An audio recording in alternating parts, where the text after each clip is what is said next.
What is up, YouTube? It is Sunday. So time for another weekly flea market video games pickups recap. Let's get started. So first things first, there really wasn't a whole lot of Nintendo stuff at the market, at least much that was priced well. I see a lot of the people wanting $10 for a lot of Wii games, which you've seen my videos before. I get the games for like $1 roughly each most of the time. But did find a Guitar Hero controller out there for Wii. Guy wanted 5, haggled him down an extra $1 to 4. So $4 for that, and pretty good shape, not a lot of wear, stickers or anything like that on there. Another guy had also a copy of Kirby's Epic Yarn Adventure, I believe it's called. He wanted 5 for it, and I looked that up online. It's about a $10 or $12 game, but I only had about $24 in my pocket to go to the market this weekend. So I walked the rest of the market before I spent any money on that. If it's like $1, I would have bought it, no worries. But walked the rest of the market and came back later and it was gone, so someone else got that. Yeah, oh well, no worries. But what I did find was a bunch of PlayStation stuff. Even though I didn't see much Nintendo stuff, there is a lot of PlayStation stuff out there. And the prices on these were pretty decent. I got every game for only $1 each, so not bad. Not every title I was really super interested in. Some Guitar Heroes. I know these games aren't really valuable now. They're probably like $2 or $3. But all these games I checked, they're in nice shape. They're complete, pretty good condition. They seem all like adult owned. Some of them don't even look like they have like a single scratch on them. This game wants to fall off the desk here. But pretty good shape all around. And price was right on those.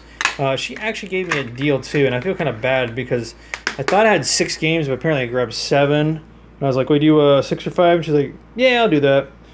And I handed it to her, and then she's like, "Honey, you got 7 games here." I'm like, "Oh crap!" Gave her another $1. I was like, "Honestly, I'm sorry." But the funny thing is, I actually did goof up myself because I was checking all the discs to see if they're scratched. I didn't actually pay attention to what all the games were inside them to make sure they matched what was there. I actually wanted to play Super Busted Move a little bit. I used to play at the arcade. I was like, "Oh, the game looks okay. Yeah, put it back in there." I didn't notice it until I got home. It's not Super Busted Move. You can already see what it is. It's Tetris Worlds. That game's actually worth about $1 or so more, though, at least online when I checked. But I have a case without the game, and I have a game really without the matching case. So if you happen to need a copy of Super Busted Move case and manual, I have one. And if you have the opposite of that, I need a Tetris Worlds case. Anyways, not a big deal. At $1, I'm not really gonna cry about it. Anyways, DDR, Supernova, and Sonic Riders were the only other 2 games that I got from a different vendor. They were $1 each as well. A few of the games had Goodwill stickers on them. I already took off of them. I think this one still has a GameStop sticker. This one's on the outside though, so I can get that off there, no problem.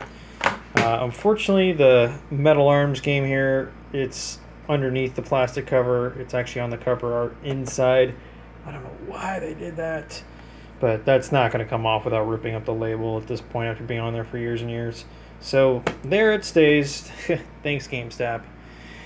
And then lastly, I finally picked up something to actually test some of these PS2 games.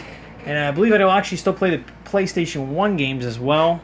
I have a PlayStation. It does work, but the spindle actually on it has a problem. I ordered the replacement little spindle thing, the actual thing you pop your disc onto that has those little ball bearings, kind of in that little circular thing that you put inside the inside little hole of the disc.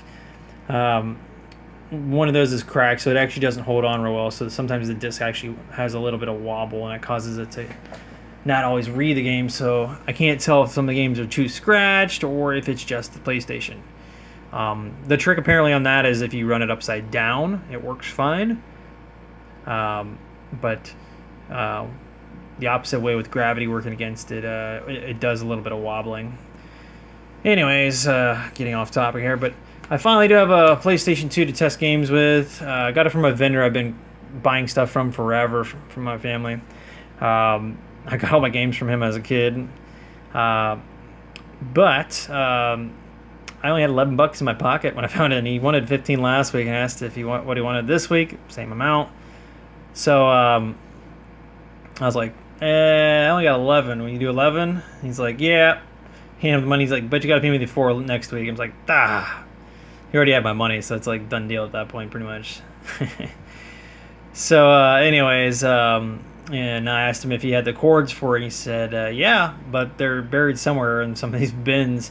He's got a bunch of bins with like all kinds of stuff in them. They're kind of dirty. I didn't feel like digging through them because I know I had a PlayStation composite cord already at home. And I figured I might have an adapter somewhere because I have a whole Rubbermaid bin full of adapters myself.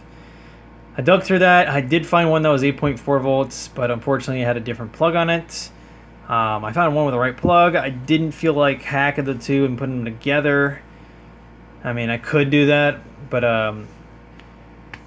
what I did is I went back to Flea Market, gave him the last $4 I owed him, and dug through the bins, and I did find it. It's on the ground over here. Did find the adapter, so tested it out. It does work and everything. I had a little bonus inside here too. Free copy of San Andreas. So cool. And I used that to test it, make sure it works and everything. So cool. Anywho, that is it for this week's Flea Market video game pickups. As always, feel free to smash that like button and feel free to drop a comment down below. And have a great one. Bye-bye.